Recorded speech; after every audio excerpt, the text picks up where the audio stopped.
Cerita Rozi ingin akhiri hidup karena malu dan terus dihujat.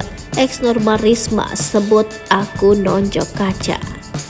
Rozi Zai Hakiki ternyata pernah ingin mengakhiri hidupnya karena masalahnya yang viral. Rozi viral karena dituding selingkuh dengan ibu mertuanya sendiri, Rihanna Anna. Hal tersebut diungkap langsung oleh mantan istrinya, Norma Risma. Ia mengaku depresi melihat video dirinya viral di sosial media.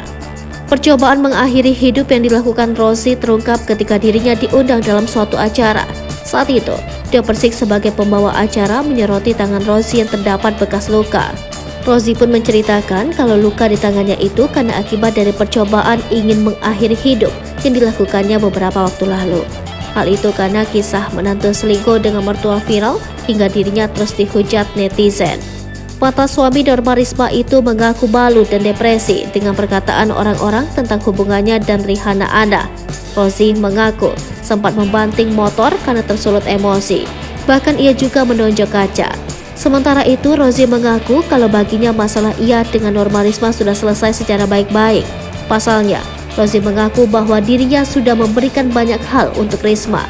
Bahkan, ia menuruti permintaan Norma Risma dengan memberikan sejumlah uang. Selain itu, Rozi mengatakan kalau Risma sempat meminta rujuk, namun ia menilak karena keluarganya sudah terlanjur sakit hati.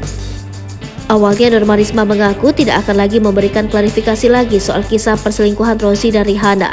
Namun Risma kembali muncul ke publik karena banyaknya berita hoax. Terlebih mantan suaminya Rozi juga sudah muncul di hadapan publik.